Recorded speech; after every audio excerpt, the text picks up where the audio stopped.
Hello, very good afternoon, everyone. Thank you so much for joining this webinar. I hope everyone can hear me. If yes, please show thumbs up.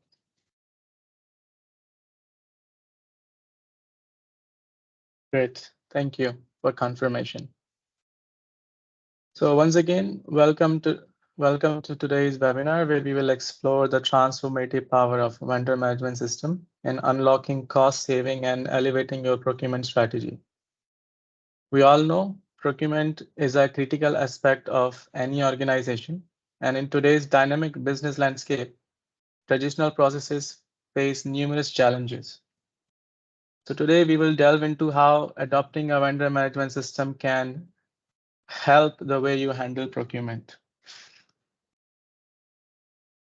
Before we dive into the strategies and into the topics, I would like to keep some housekeeping rules.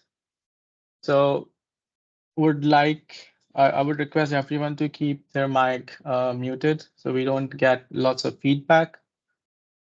And if anyone got any question, there is a question section. You might be able to access it. Please put your questions there. And at the end of the session, we will have a small question answer round. All these webinar recordings will be available on our YouTube channel. Link will be sent to all of you separately in your emails.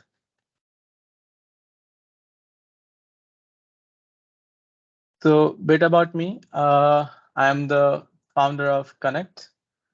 It's an e-procurement platform. Personally, my background is into machine learning and software engineering, and we are the creators of Connect. So if we look at the agenda, we will be targeting introduction to cost reduction. What is cost reduction in procurement? What are the challenges?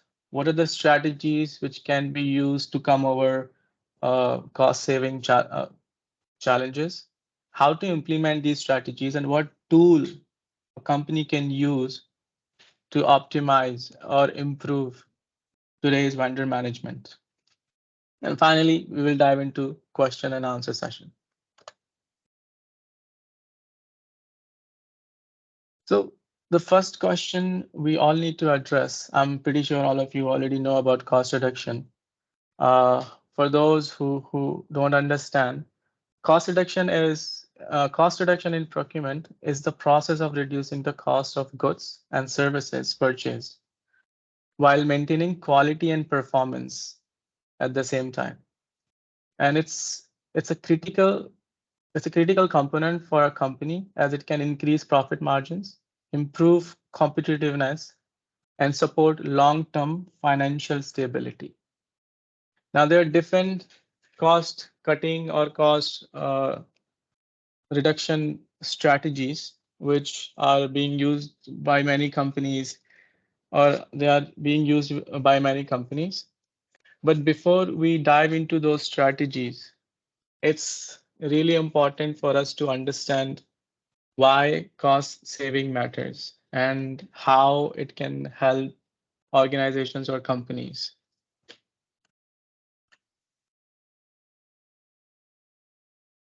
So cost saving matters. It's like the backbone of financial well-being in the business world.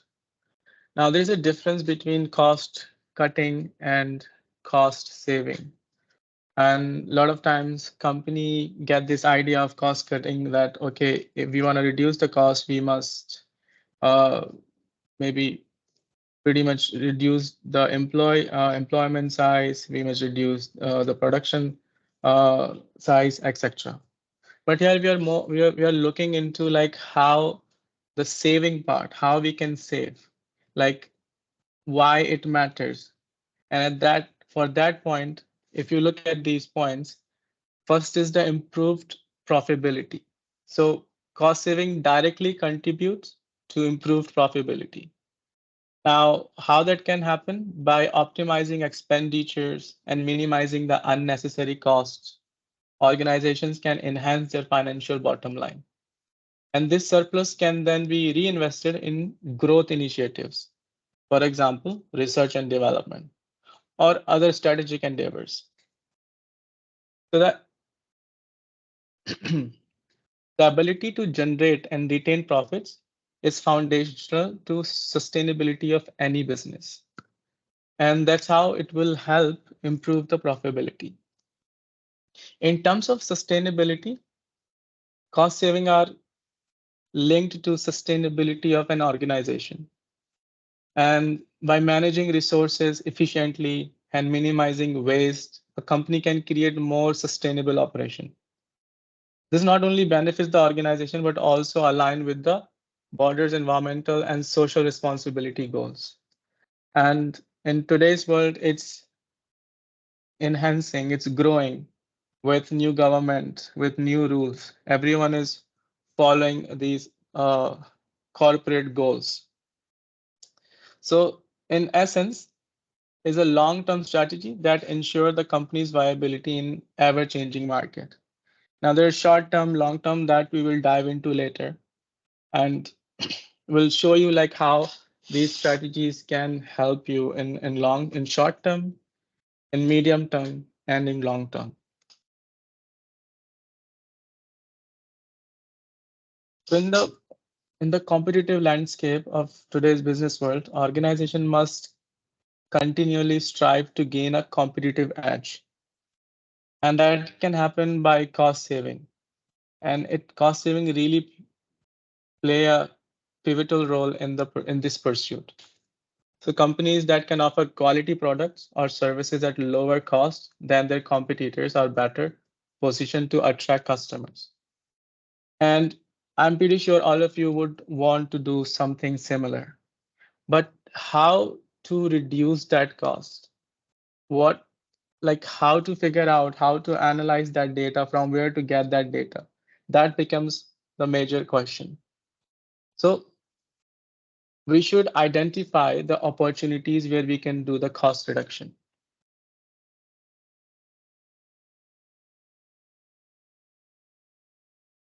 So there are a few ways which can be done, like understand the spend pattern.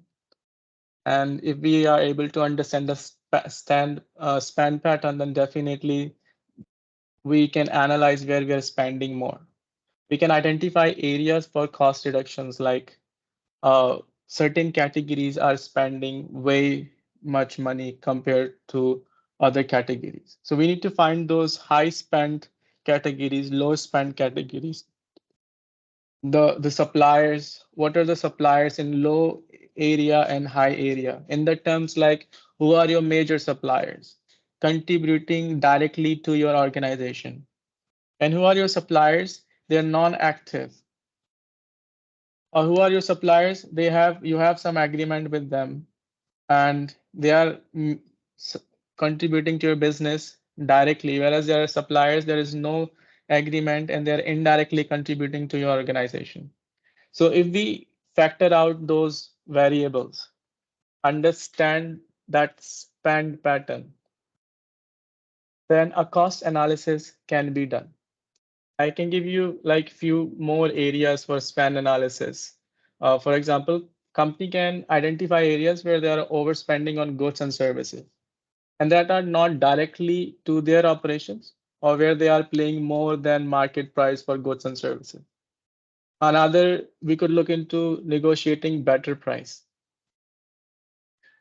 from the vendors. So again, if you segregate your vendors based on the categories of goods and services, you segregate your vendors based on the lower spend and higher spend, you would be able to find out that which vendor is contributing to my growth, which vendor is not contributing to my growth.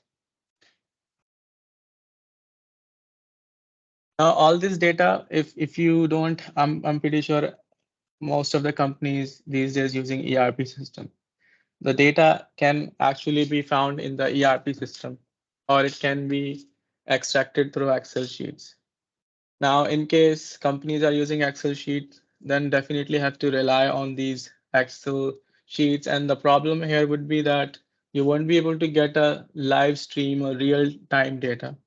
And as a result, these analysis would not be accurate, or these analysis, when you perform these analysis, by the time the ship has already sailed. So the best way to get this data is, first step is to have a proper system. That's the step one.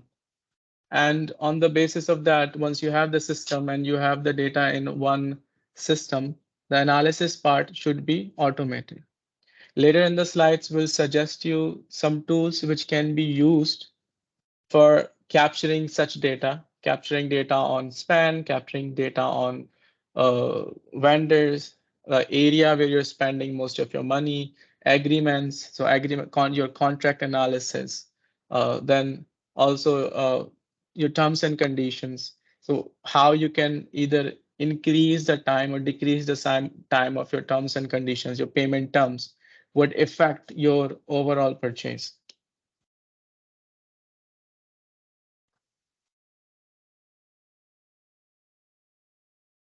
There are certain strategies used by companies to reduce their cost, and there are three main categories which are really famous and can be used. So short-term initiative, medium-term initiative, and long-term initiative. Because time is a constraint, we will only look into short-term initiative, and that would help us understand, like, if you start today, how that short-term planning can help you roll out your procurement processes or procurement automation for next 3 to 4 months or 6 months. Medium-term initiative is better planned, and it's always applied after short term. And here we are trying to solve the solve the problems permanently. Whereas long-term initiative is where companies want to solve the problem for a long term, and those problems should not exist once they fit in the long-term initiative. So let's quickly have a look into short-term initiative and understand what are the initiatives that can be taken by companies. So in short, there are 8 short-term strategies which can be used by procurement team. So let's look into those 8 short terms. Out of 8, I have highlighted key main strategies which can be used. Like the first one is, you must revisit your contract terms. And in fact, there is a very common practice in the market that you go and challenge those terms of your existing contract. And that way, what will happen is, like, once you introduce this concept of challenging your existing terms and condition in your contract, it will open up an area of vast discussion with your vendors, and there it will give you extra power of negotiation. So any contract not reviewed over 3 years is likely to have some pricing that has become uncompetitive and outdated. So definitely should look for those contracts which are really not discussed for more than 2 years, I would say. And economic environment change, like consumer consumption pattern, that also gets accommodated here, like technology advancement. So if you're doing, let's say, some contract with IT vendors for 2 years or 1 year or 2 years, and that got extended to another year and there is no major work is done, definitely should not go ahead with such contracts. So organizations should not be afraid to discuss with suppliers about potential changes to certain processes like purchase frequency. What this can lead to volume discount. And if you conduct market research, or definitely one should conduct market research and set a benchmark that will provide a better forum for pricing change or timely delivery. from the suppliers.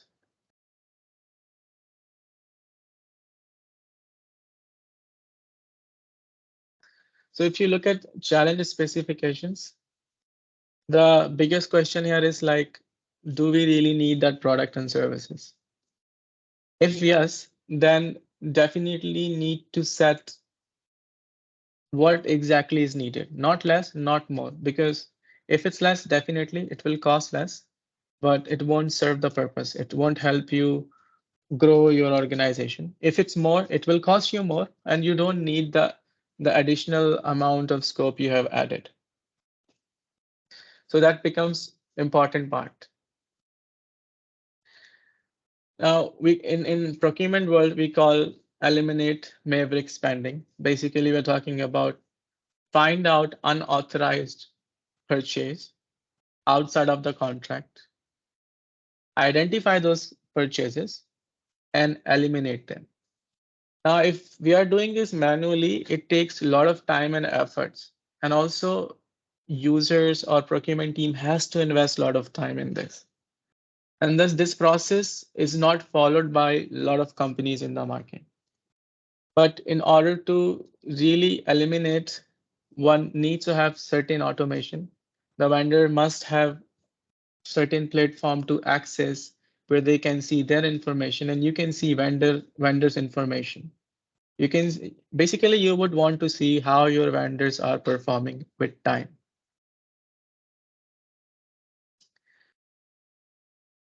Then if if you look at operational cost, so when you're doing cost saving, the one thing we really look at is the operational cost. Your operational cost is the one which will get reflected in your P&L.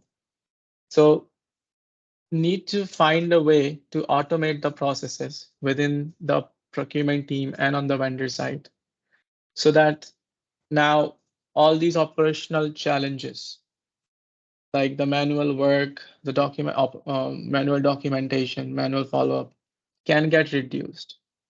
And it has seen that wherever there is a proper automation in procurement side, there is a 20% of cost reduction and incremental of work. In the sense, now the team has automation, they can perform more tasks, and as a result, they can help the company with growth.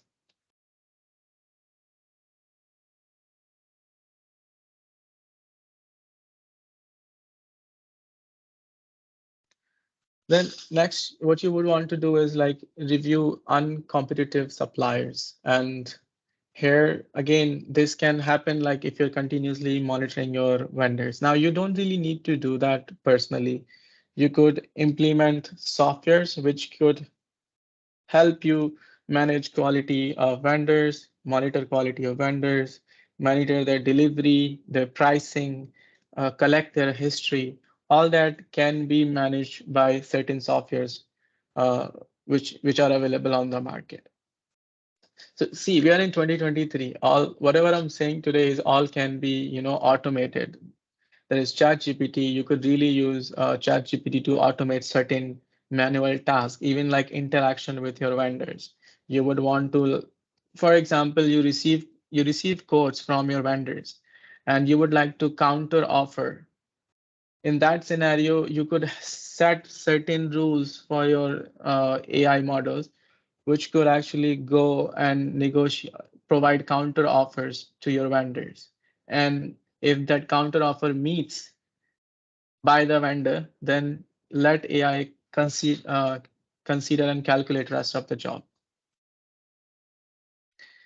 So once you have all these in place, the last part, which is the crucial, is use the data you have. And again, that would come from your Excel, that would come from your ERP system, that would come from uh, your vendor management system, etc. And you run your analysis there.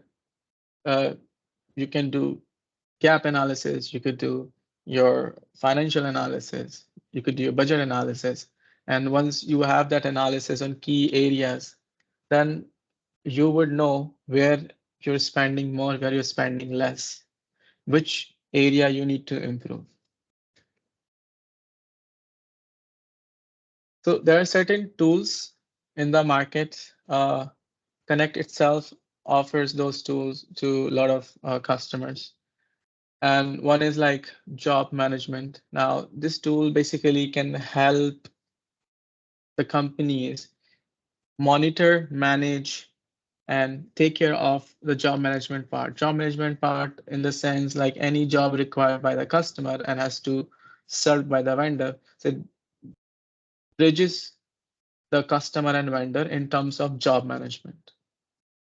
Then you're sending those jobs to your vendors and you would like to do comparison. Probably right now, you may be, doing quotation comparison manually. You're downloading your quotations from email and then creating Excel sheets, etc. Now that quotation comparison can actually happen on the system level where the system can do the comparison for you. And then you can send for approval. Spend analysis. So you could check your spend analysis through the system. Again, don't need to rely on Excel sheets, don't need to rely on manual work. So certain algorithms are there in the software which can help you identify where you're spending less or more. You can monitor your vendor performance, and vendor performance basically will help you understand which vendor is performing as per your organization standard, which are going against your standards. This includes the quality, the delivery, the pricing, and the work culture, and the support from the vendor. If you want to go a bit advanced, you can definitely look into systems like e-bidding, where you could have vendors bidding for your job, the job or the projects you have. And through a rigorous process of selection, you end up choosing a right vendor. Or you could do contract management, where you could keep all your contracts up to date. You have your contracts. The system takes care of renewal, notify your vendors when the renewal uh, is about to happen, and also help you understand how certain contracts are not being executed. So you would like to identify those vendors where you have contracts, but the work is not delivered. So how would you do that? So you could use contract management tool.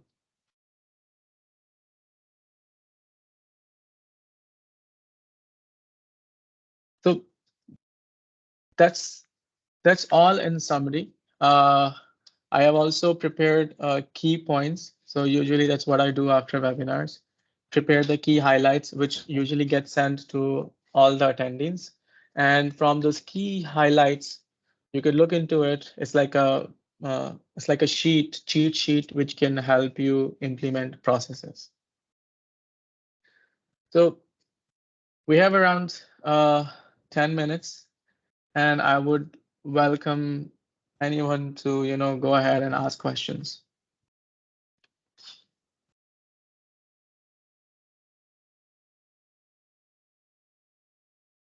If any questions, please feel free to send out in the chat.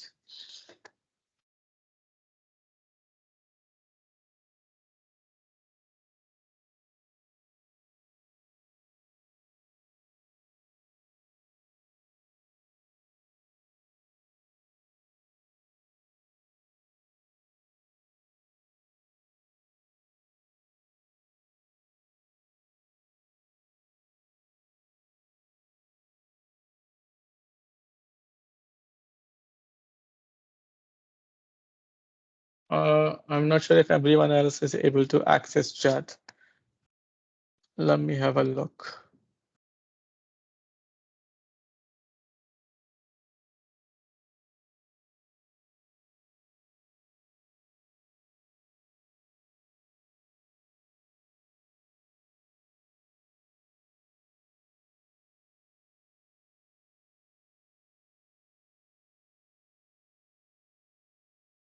Okay, so we have one question here asking, what's the best way to implement these strategies and what tools can be used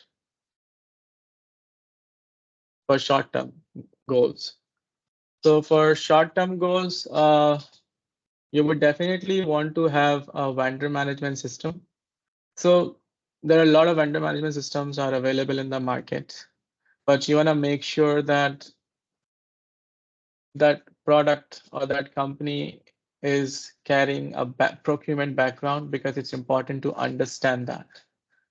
Without that background, it becomes hard for the implementers to follow up the requirements of the organization. So definitely, even in vendor management, to be specific, the first step, if you don't have any vendor management software, the first step you could do is just implement a supplier portal where you could actually receive your, where you can send your jobs. And when you receive your job, you send your jobs to your vendors and you receive quotations from them, and let the portal do the comparison analysis for you. So I can give you an example. A lot of customers, they have optimized the way they procure. So using PR process. So when PR and RFQs are raised, goes to the vendors and the vendors provide their pricing. So it also cut down a load of work for the vendors where they don't need to really work on quotations, etc. You just give them a piece of software where they can make entries of the pricing. And if the product, if the pricing matches your expectation, then that purchase happens.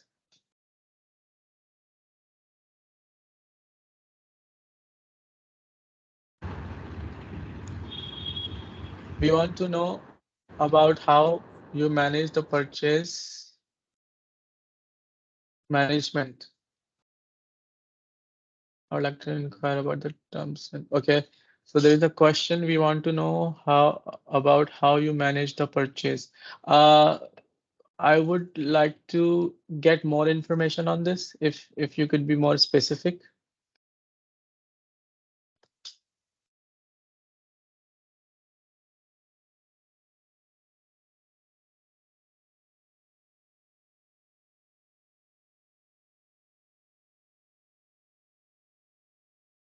So yeah, Mr. Pankaj, if you could provide me more information would be great. There's another question. I would like to inquire about the terms and conditions for conducting e-bidding. Is it possible to filter vendor based on the lowest price or according to the specific criteria? Yes, it is possible to filter the vendors based on a very specific criteria, and those criteria can also be set as per the company's requirement. Regarding terms and conditions, the way it works, like you can create your terms and conditions in the system, and you can call them when you want on a specific purchase request.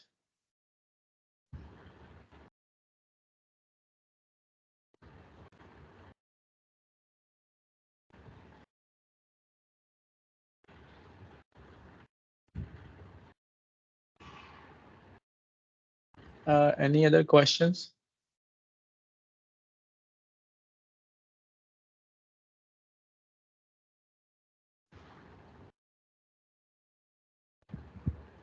Yes, Mr. Chiranjeevi, yes, please go ahead. Yeah, hi. Actually, I thought Hi.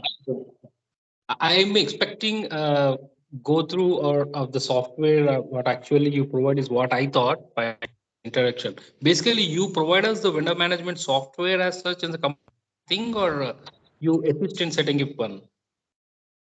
So, yes, we do offer vendor, basically e-procurement software, and vendor management is sub part of the software. So yes, we do that. This webinar series is more about educating the customers how vendor management can actually help customers, optimize the workspace or reduce the cost. So it's a series of webinar. So if you would like, we could definitely set up a demo for you separately and we can look into your requirements. Glad, that would be really helpful. I request you guys to have a demo to cut short this Okay, webinar part down to individual, a person-to-person VC, so that my team can join, and then we can understand what exactly can be provided by you and how it helps our company. definitely. I would ask team to arrange us on-demand demo for you. Great. Thank you. Thank you.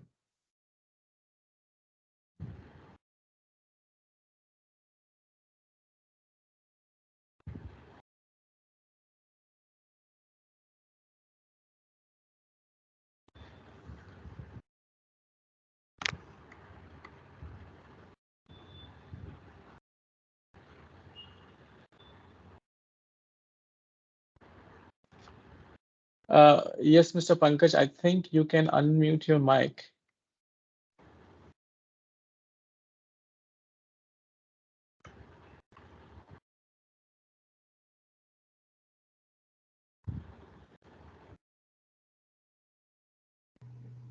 Hello.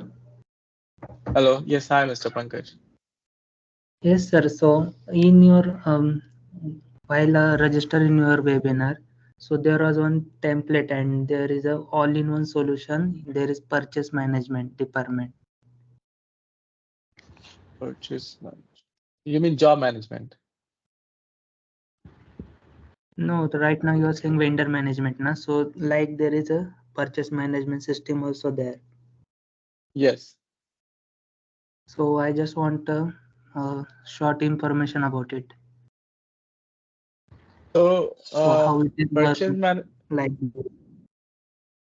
So the standard way of purchase management as per the procurement is that the the department users get access to a system where they can raise PR. Then again, now we have to look into direct or indirect purchase or service-based purchase. So all the indirect purchase, they come as a catalog. It's just like a Amazon experience. So you could directly convert your product into PR.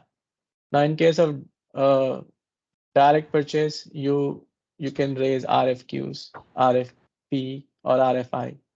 So let's look into indirect purchase first. So for example, you want to purchase a stationery, a very basic purchase.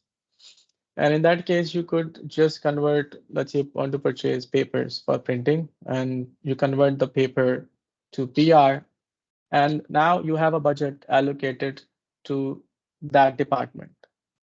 And even in that, you have certain budget for stationery, you have certain budget for your other expenses. If that budget, if I'm raising that PR and it's lower than the budget I can spend, then it directly get approved and goes to vendor, and the vendors can give you the pricing, and it runs through a quotation comparison process, and the best vendor gets selected based on the pricing, based on the vendor score, based on the quality and delivery in the past, if that vendor has worked before. And then that order system can also place the order, but here semi-manual, if you look at the semi-manual process, user can further take care of the process from their ERP system, like sending the PO, doing the invoicing part, etc.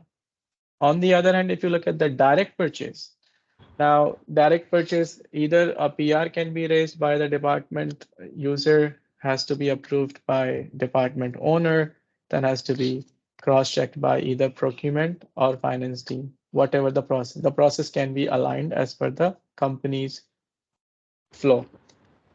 And in that, once that gets final approval, again goes to the vendors. Vendors provide their information.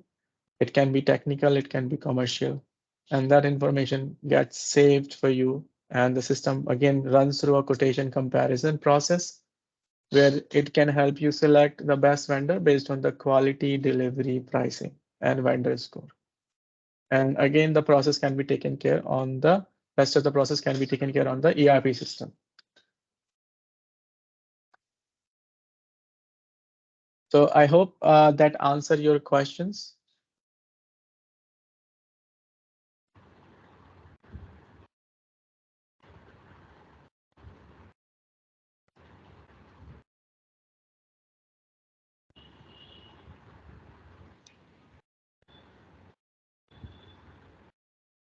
Yes, Mr.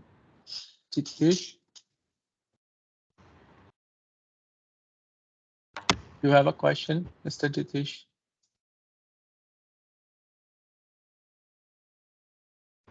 You can unmute your mic.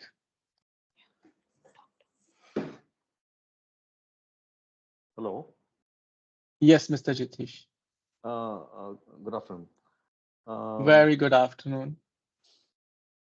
It's just a very simple question. In fact, it is to do with what critical legal aspects are important to be considered while finalizing orders.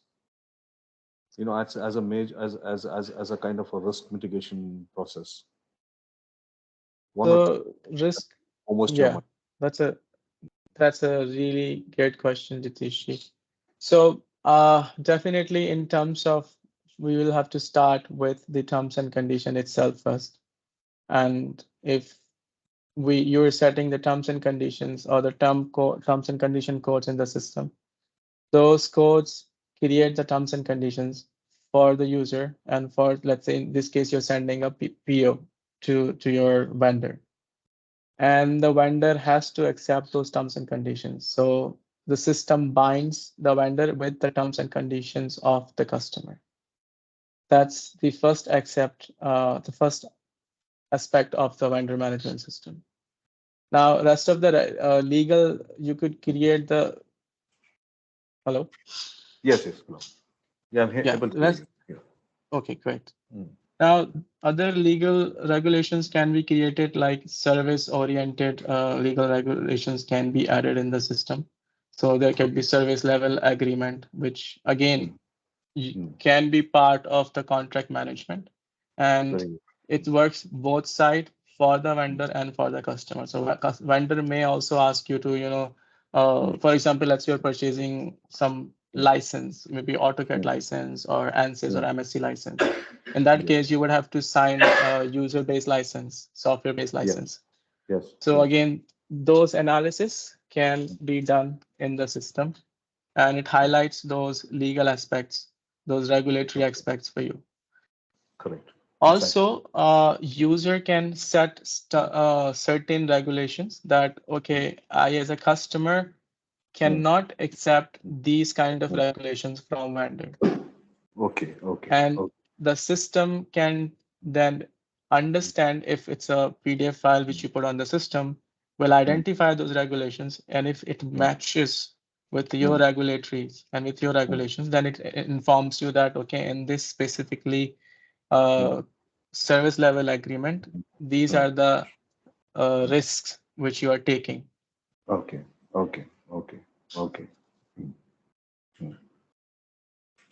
I hope that answers your question, Ditish. Yes, very much, sir. Yes. Thank you so much, sir. Thank you.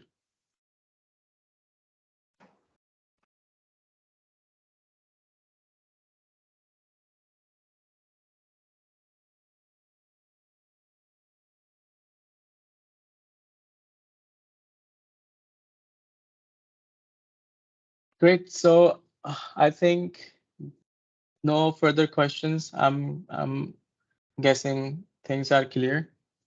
I really appreciate everyone's time today, and I hope to see you all in the next session. If before I end the session, I would like you all to give your feedback so we can improve our session. And also, if you have any special demand on the webinar for the next webinar or upcoming webinars, please do send us an email, or you can also drop it in the chat so our team can analyze and probably create a specialized webinar for you all.